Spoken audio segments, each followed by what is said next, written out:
At dahil birthday ni Cassie, kailangan namin mag-prepare. So, ayan. Na-set up na ng caterer yung venue dito lang sa bahay. Ayan siya. So, ayan. Inaayusan na siya. Inaayusan na kayang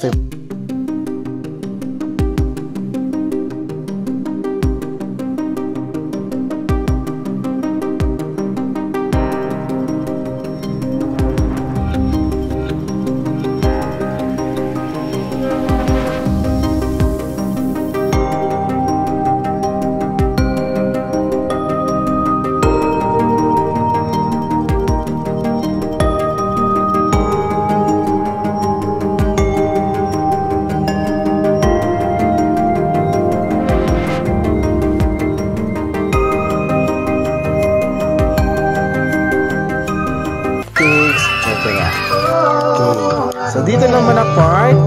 Ito na nga, bubble show na tayo. Ito pala yung bubble show.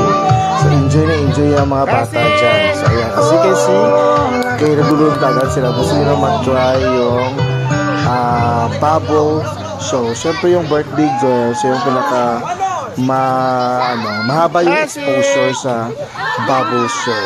Yan pa ang bubble show. Nagagawa ng mga bata yan. Okay? Yan siya. So, very exciting ito kung bubble show. Ayun na nga. So, ang dami nag-try na. So, halos lahat ng mga bata pinagbigyan na maka-experience na tinatawag na bubble show.